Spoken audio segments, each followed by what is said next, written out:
Sciences et Vie accueille aujourd'hui Paloma Perron. Bonjour. Bonjour Cécile. Paloma Perron, on vous retrouve pour un rendez-vous qui est quasi mensuel pour parler aujourd'hui d'un sujet qui nous intéresse tous et toutes, l'hygiène de son réfrigérateur. Et donc, je rappelle que vous êtes biologiste, formatrice auditrice sur l'hygiène des aliments au laboratoire Terrana. Donc, vous êtes particulièrement compétente dans ce domaine. Terrana, quelques mots, vous nous rappelez de quoi il s'agit ? Oui, effectivement, Terrana, c'est un groupement de laboratoires publics d'analyse vétérinaire, c'est-à-dire qu'on veille à la salubrité et à la sécurité des aliments que vous consommez tous les jours. Du producteur au consommateur. Exactement, de la fourche à la fourchette. Voilà, c'est ça. Alors, pourquoi c'est important l'hygiène de son réfrigérateur ? Alors, ce qu'il faut savoir, et c'est un chiffre assez marquant, c'est qu'un tiers des toxi-infections alimentaires collectives ont lieu à la maison. Donc, pour éviter de tomber malade à la maison, un des premiers grands axes de lutte contre ces bactéries, c'est l'hygiène du réfrigérateur. Alors, toxi-infections, ce sont ce qu'on appelle plus couramment les intoxications alimentaires. Exactement, oui. Et évidemment, un tiers des intoxications à la maison, ça met un peu à mal les idées reçues selon lesquelles on ferait ça, on serait contaminé à la cantine, au restaurant ou au banquet du samedi soir. Exactement, non, on arrive à se contaminer tout seul comme des grands. Alors, quels sont les différents types de contamination ? Alors, tout d'abord, la première voie de contamination du frigo, ce sont les aliments eux-mêmes qui sont couverts de bactéries pour certains, voire les emballages des aliments qui sont couverts de bactéries et qu'on va introduire dans le frigo.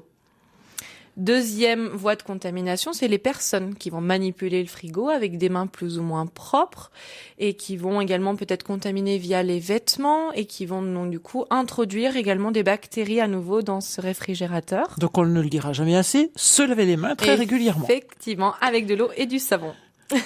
Et la troisième forme ? Et c'est tout simplement le milieu lui-même, c'est-à-dire votre réfrigérateur qui peut être abîmé, qui peut avoir des zones d'accumulation d'eau, d'humidité et qui du coup va favoriser le développement de ces bactéries.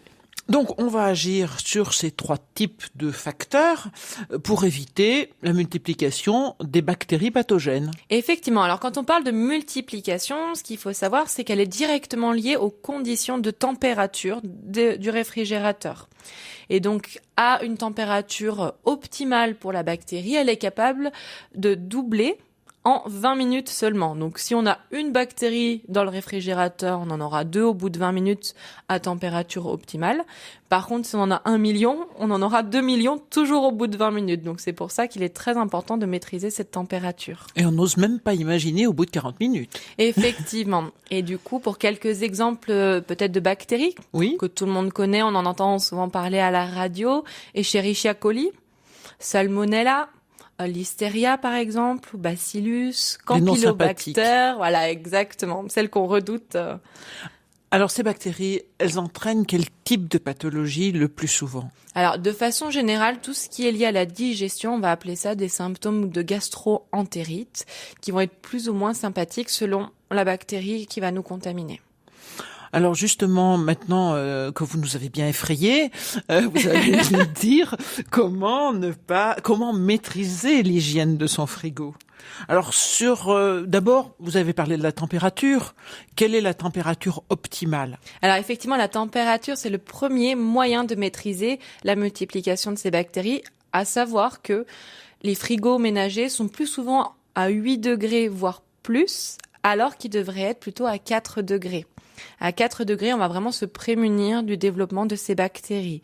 Donc, simplement, en achetant un thermomètre, en le mettant dans un verre d'eau et en le plaçant au réfrigérateur, vous pourrez déjà avoir une indication de cette température et régler le frigo en conséquence. Il faut le mettre dans un verre d'eau, faut pas le laisser comme ça sur une étagère. Alors oui, pourquoi ? Tout simplement parce que si on le met sur l'étagère, on va refléter la température de l'air ambiant du réfrigérateur qui n'est pas forcément la température du produit.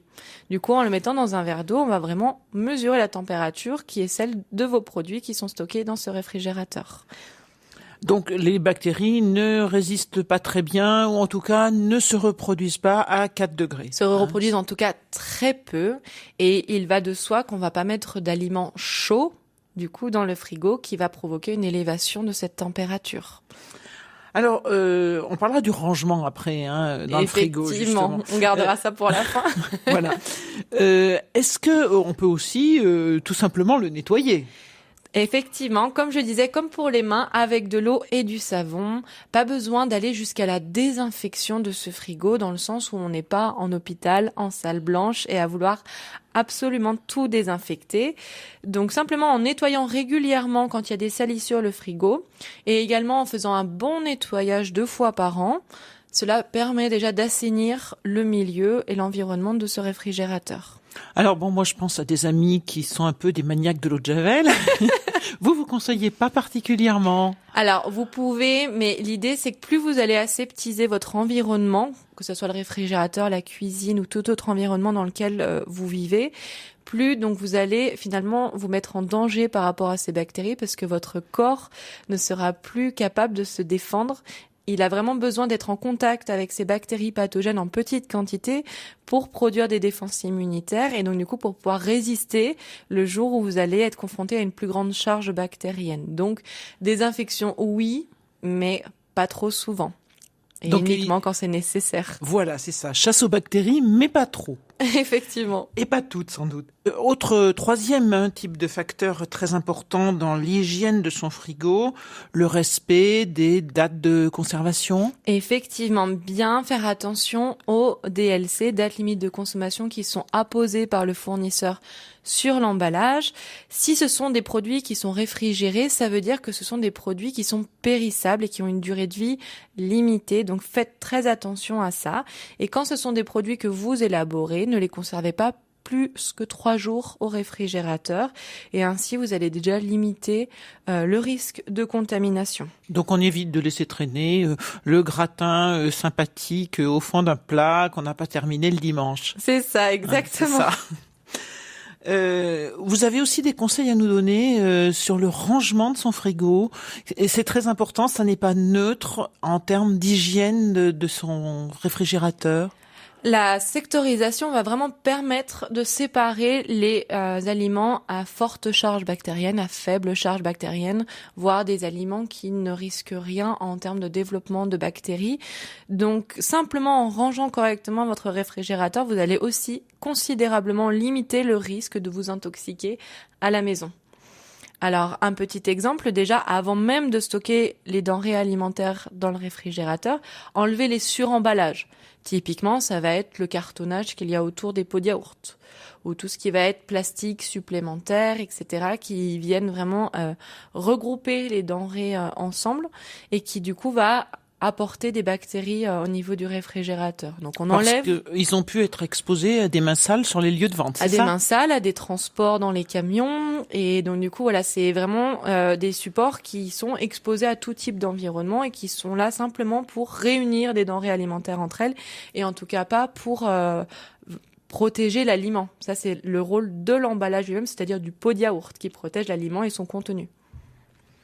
Alors ensuite, est-ce qu'on met tel ou tel type d'aliment sur les étagères du haut, sur les étagères du bas ? Est-ce qu'il y a des règles ? Effectivement, la première des choses, ça va être d'ouvrir le frigo et de regarder où se situe la zone froide. Donc, dans les frigos les plus récents, la zone froide en général se situe en bas. C'est simple, normalement il y a une signalétique qui est indiquée donc dans le frigo pour vous dire où se situe la zone froide. Il y a des nouveaux frigos, donc qui sont à air pulsé, qui permettent d'avoir une température homogène quasiment partout dans le frigo. Donc ça, c'est intéressant également de le savoir, parce que ça va influencer également le rangement de ces produits alimentaires. Alors, dans la zone froide, vous pouvez nous donner des exemples d'aliments qu'on va mettre plus particulièrement dans la zone la plus froide ? Alors, c'est les aliments très périssables qu'on peut qualifier par exemple de fragiles, à savoir la viande, le poisson, les crustacés et tous ces produits qui vont avoir une durée de vie très limitée.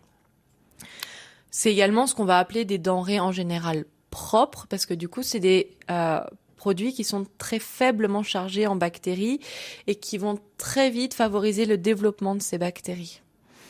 Et dans les zones un petit peu plus froides, il y a combien d'écart entre la zone froide et la zone moins froide, on va dire ? Alors, verticalement, entre la zone froide et la zone la plus chaude, on va dire qu'on va passer de 4 à 6 degrés. Et dans la porte du frigo, on sera entre 6 et 10 degrés. Donc l'idée, c'est vraiment dans la zone à 6 degrés de plutôt stocker des produits plus stables, par exemple tout ce qui est laitage, le beurre, le yaourt, etc. Vous avez également les fameux bacs de fruits et légumes qui permettent de les isoler, parce que les fruits et légumes sont des produits terreux et donc fortement contaminés en bactéries. C'est pour ça qu'on les rince à l'eau et au vinaigre.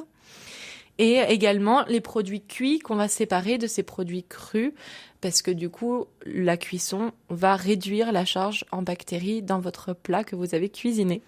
Alors, on a déjà fait ensemble, le mois dernier, une émission sur les œufs. Effectivement. Souvent, la place des œufs, c'est dans la porte. Alors, j'ai envie de dire, peu importe où elles se trouvent, pourvu que ces œufs soient séparés du reste des denrées alimentaires, parce qu'ils sont très très fortement contaminés en bactéries. Donc, qu'ils soient dans la porte ou dans un rayonnage, l'idée c'est en tout cas de clairement les séparer du reste des denrées pour ne pas risquer ce qu'on appelle les contaminations croisées, donc par contact d'un produit contaminé vers un autre produit qui le serait peu. Donc si on prend toutes ces précautions, être attentif à la température, le nettoyage, le respect des dates de conservation et un bon rangement, on s'évite les gastro-entérites. Alors, pas complètement, mais c'est déjà effectivement un très bon moyen de lutte et vous pourrez effectivement être un peu plus tranquille quant à ce risque de gastro-entérite. Et on se lave les mains, bien sûr. Et on se lave les mains. Merci beaucoup, Paloma Perron. Merci, Cécile. On vous retrouvera le mois prochain, justement pour parler des dates limites de consommation. À très vite alors. À très bientôt, au revoir.